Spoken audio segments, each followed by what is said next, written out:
शक्ति संचय करने वाले साधनों के साथ ही हमको इस बात पर भी दृष्टि रखनी चाहिए कि हमारी शक्ति, हमारी एनर्जी फालतू कामों में खर्च ना हो। जैसा कहा गया है कि शक्ति परमात्मा की अमूल्य देन है, जिसका महत्व धन से भी बड़ा है, क्योंकि धन का उपार्जन और रक्षा भी शक्ति के द्वारा ही संभव है। पर वर्तमान समय में हमारा जीवन ऐसा बहुमुखी हो गया है और कृत्रिम साधनों और अस्वाभाविक रहन सहन ने ऐसी अव्यवस्था उत्पन्न कर दी है कि हमारी बहुत सी शक्ति निरर्थक कार्यों में नष्ट हो जाती है।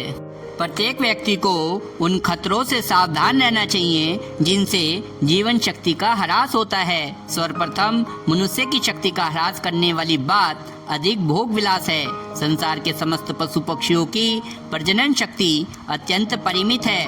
वे केवल आनंद और क्षणिक वासना के वशीभूत होकर रमण नहीं करते। विशेष ऋतुओं में ही प्रजनन कार्य होता है। प्रकृति उन्हें विवश करती है, तब उनका गर्भाधान होता है। आज के मानव समाज ने नारी को केवल वासना तृप्ति का साधन मात्र समझ लिया है। पति पत्नी के संयोग की मात्रा अनियमित हो रही है। हम संतानोत्पत्ति का उद्देश्य, आदर्श तथा प्रकृति का आदेश नहीं मान रहे हैं। फलतः समाज में आयुष्यहीन, अकर्मणीय और निकम्मे बच्चे बढ़ रहे हैं। इंद्रियों की चपलता, कामुकता बढ़ रही है। अधिक भोग विलास से मनुष्य निर्बल होते जा रहे हैं। कामुक और कामुकता में लगे रहने वाले जीव और व्यक्तियों के बच्चे कभी भी बलवान, आचारवान, संयमी, धीमान, विचारवान नहीं हो सकते। विजय का प्रत्येक बिंदु शक्ति का बिंदु है। एक भी बिंदु का ह्रास शक्ति को नष्ट करना है। यदि शक्ति जीवन तथा आरोग्य की रक्षा करना चाहते हैं तो भोग विलास से दूर रहिए। आज के सभ्य व्यक्ति को शांति से बैठकर मन को एकाग्र करने तक का अवसर नहीं मिलता।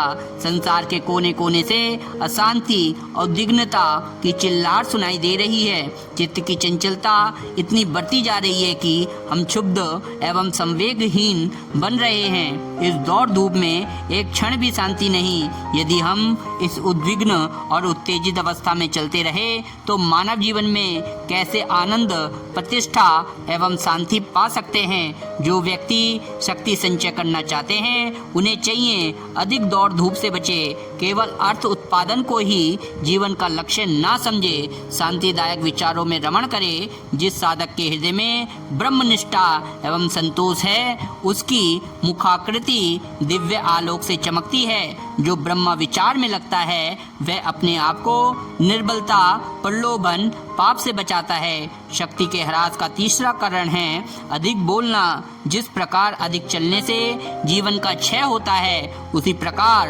अधिक बोलने, बातें बनाने, अधिक भाषण देने, बड़बड़ाने, गाली गलौज देने, चिढ़कर काँव काँव करने से लोग अपने फेफड़ों को कमजोर बना डालते हैं। पुनः पुनः तेज आवाज निकालने से फेफड़ों का निर्बल हो जाना स्वाभाविक है। यही नहीं, गले में खराश, खुश्की, खांसी उत्पन्न होना स्वाभाविक है।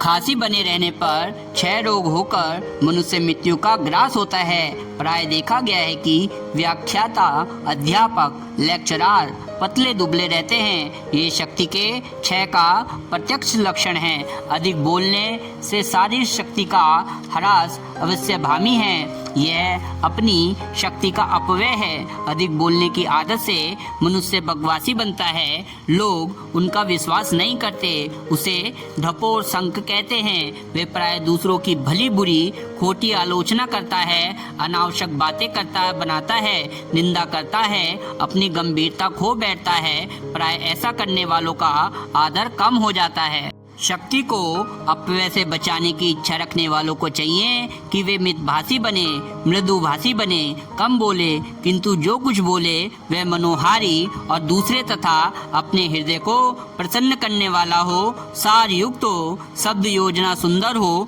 प्रेम और शक्ति संचय के लिए मितभाषी बनिए। अध्यात्म चिंतन, पठन, अध्ययन, मौन मितभाषी बनने के सुंदर उपाय हैं।